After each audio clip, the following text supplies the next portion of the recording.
You're listening to the Secure Dad Podcast. Discover ways to secure your home, protect your family, and embrace your role as a protector parent. Welcome, friend. I'm Andy Murphy, the creator of The Secure Dad. This podcast serves to help families become proactive in their safety. The information I share on this podcast is for general information purposes only.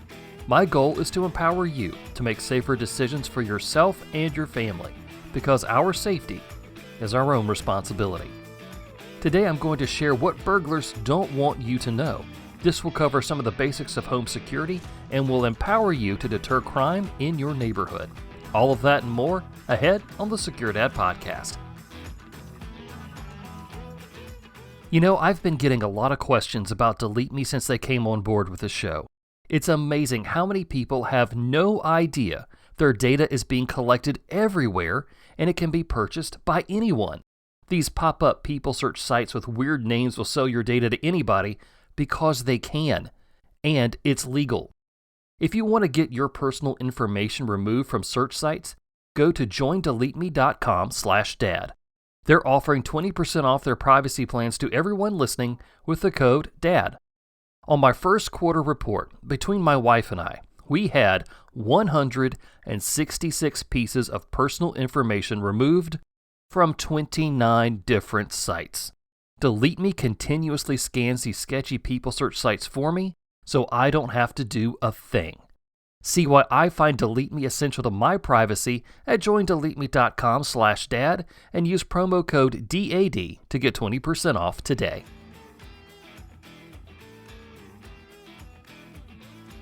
According to 2019 data from the FBI, there were almost 1.2 million residential burglaries. That's a lot. That same data says that the financial loss per break-in was $2,661. But break-ins cost a whole lot more than just money. There's the damage to your home, the loss of trust in your community, and a fear that it could happen again. Burglaries cost a lot. While every crime is technically unique because of the criminal, the target, and the opportunity, most common crimes follow a pattern. When you look at thousands of residential burglaries, patterns start to arise. These insights lead law enforcement to better protect their communities and civilians to better protect their families. Right now, we're going to take a look at a few of the most common things that burglars do that they don't want you to know about. First off, burglars really do case your home. Even if it's small-time stuff, they will take the time to make sure that they can get in and out of your home as quickly as possible. They do this for themselves. They don't want to get caught or risk having a confrontation with you inside, so it really is to their best interest. Now we're talking about the typical burglar, not someone who's keen on attacking and hurting your family, so there is a big difference. Understand what we're really talking about. I dedicated all of episode number 201 to this topic, so I'm not going to go over a lot of details here, but there are some behaviors that you can look for that are indicative of someone doing research on your home. The first is you may see a car that you don't know driving in front of your house more frequently.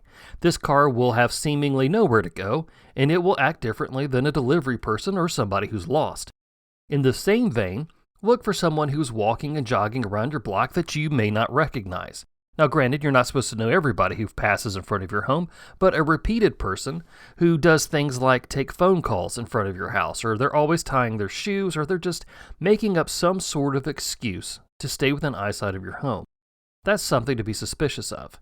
And you may pick up on the fact that these people are acting odd. It's hard for the human body to lie, which is an entire other podcast to itself, but take my word for it.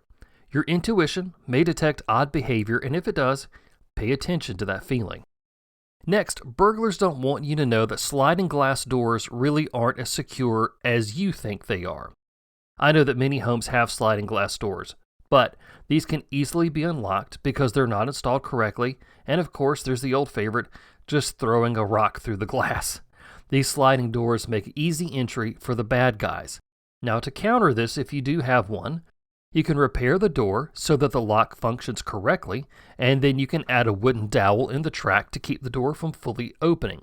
Also, this wooden dowel trick will keep toddlers and dogs inside your home as well. Some of them may be able to hit the lock down and pull the door open, but if you have that little wooden dowel in there, even the most hardened of toddlers will be stopped.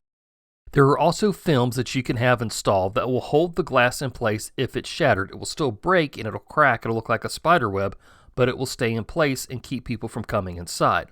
But you have to weigh that with what you would need to do if EMS or fire had to make entry into your home to save you. So that's something to consider. And here's a big one. Burglars don't want you to know that they already know where you keep your valuables.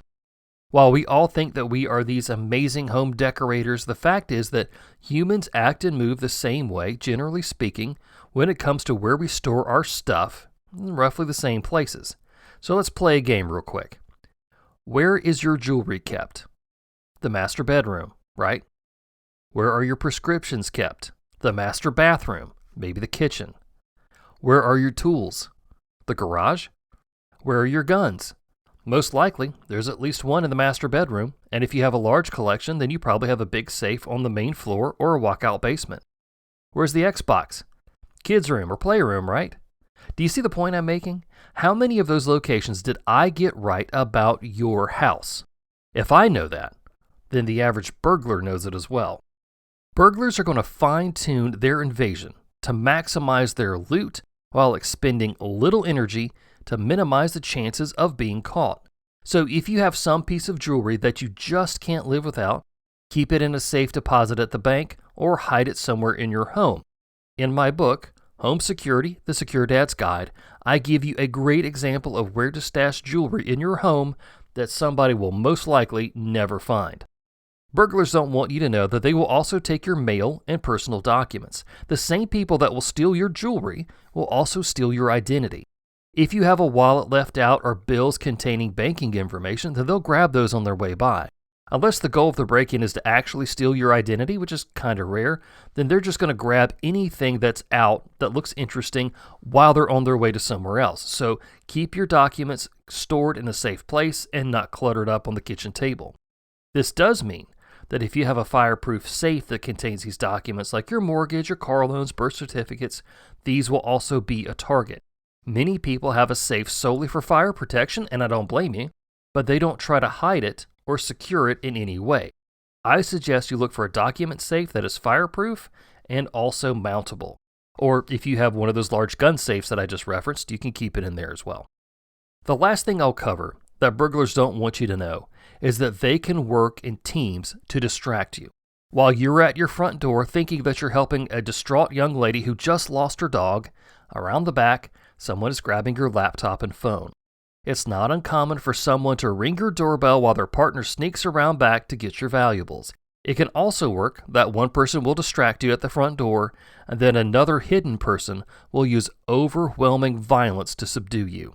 I'll be doing an entire show on that topic soon, so there will be more, but I want you to realize that bad guys work in pairs, and the person that you see at your front door may not be the biggest threat, but they may be part of the team.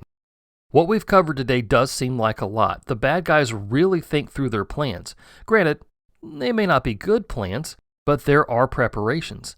And another big takeaway here is don't underestimate what people are willing to do to take your stuff. Many of us fall into this false sense of security that our possessions are not valuable enough to take. But I'm here to tell you, every day people risk jail time just to pawn an Xbox for $100. What doesn't make sense to us is a way of life for someone else. Don't grow complacent. Don't think that it will never happen to you. Home security is about vigilant defense, even on the days when you think nothing's going on.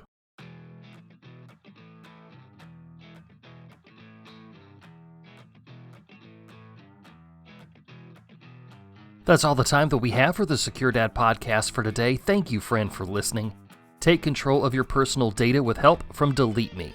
Take 20% off your privacy plan with the code DAD at checkout. For more, visit joindeleteme.com/dad. If you'd like to know more about the Secure Dad, join me on Instagram and Twitter. My username for both platforms is TheSecureDad. And of course, my site is available to you 24/7 at thesecuredad.com. I'm Andy Murphy reminding you that our safety is our own responsibility.